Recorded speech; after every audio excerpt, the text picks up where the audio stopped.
Hi all, എല്ലാവർക്കും LGS ടോപ്പറിൻ്റെ പുതിയൊരു ക്ലാസ്സിലേക്ക് സ്വാഗതം. അപ്പോൾ ഡെയിലി 8 മണിക്ക് ഇടാറുള്ള കറണ്ട് അഫെയർ സെക്ഷനാണിത്. ഓരോ സെക്ഷനിലും 10 ക്വസ്റ്റ്യൻസ് വീതമേ ഉൾപ്പെടുത്തിയിട്ടുള്ളൂ. കറണ്ട് അഫെയറിൻ്റെ എല്ലാ സെക്ഷൻസും ഉൾക്കൊള്ളിച്ചുകൊണ്ടുള്ള ഒരു 10 ക്വസ്റ്റ്യൻസ് ആണിത്. അപ്പോൾ ഡെയിലി നമ്മൾ 10 ക്വസ്റ്റ്യൻസ് ഇടാറുണ്ട്. ഞാൻ എല്ലാ പ്രാവശ്യവും പറയണ പോലെ 10 ക്വസ്റ്റ്യൻസ് നിങ്ങൾ വായിക്കുക, അതിൻ്റെ ഉത്തരം നോക്കുക. അതിനുശേഷം അതൊന്ന് നോട്ട് ചെയ്ത് വെക്കണം, എന്നിട്ട് അത് റിവൈസ് ചെയ്യാൻ മറക്കരുത്. റിവൈസ് ചെയ്തില്ലെങ്കിൽ നമ്മളത് ഓർത്തിരിക്കില്ല കേട്ടോ. അപ്പോൾ ഒരു വീക്ക് കൂടുമ്പോഴോ 2-3 ദിവസം കൂടുമ്പോഴോ ഒന്ന് റിവൈസ് ചെയ്യുക കേട്ടോ.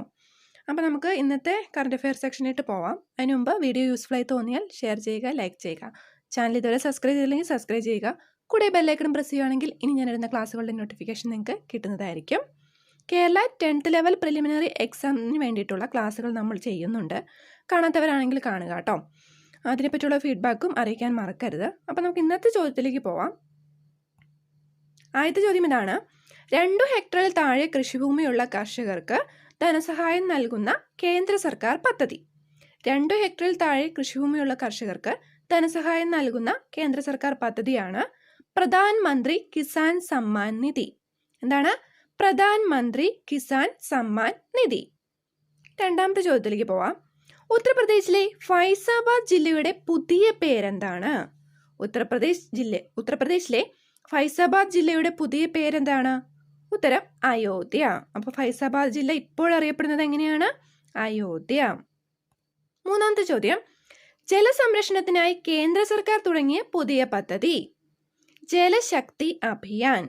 ജലസംരക്ഷണത്തിനായി കേന്ദ്ര സർക്കാർ തുടങ്ങിയ പുതിയ പദ്ധതി ജലശക്തി അഭിയാൻ. ഇതിന് മുമ്പത്തെ ക്ലാസ്സിൽ നമ്മൾ പഠിച്ചു, 2024 എല്ലാവർക്കും ശുദ്ധജലം ലഭ്യമാക്കുന്നതിന് വേണ്ടി കേന്ദ്ര സർക്കാർ തുടങ്ങിയ പദ്ധതി ഉണ്ടായിരുന്നു. അപ്പോൾ അത് ഓർത്തിരിക്കുന്നവർ കമൻറ്റ് ചെയ്യുക താഴെ.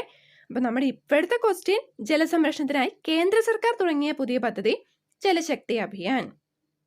നാലാമത്തെ ചോദ്യം: ഹരിത കേരള മിഷന്റെ ഭാഗമായി സമഗ്രമായ ശുദ്ധജല വിതരണ പദ്ധതി. അതായത് കേരള സർക്കാർ പദ്ധതിയാണ്, കേന്ദ്ര സർക്കാർ പദ്ധതി അല്ല. ഹരിത കേരള മിഷന്റെ ഭാഗമായി സമഗ്രമായ ശുദ്ധജല വിതരണ പദ്ധതി എന്താണ്? ജലരക്ഷ ജീവരക്ഷ. എന്തായിരുന്നു? ജലരക്ഷ ജീവരക്ഷ.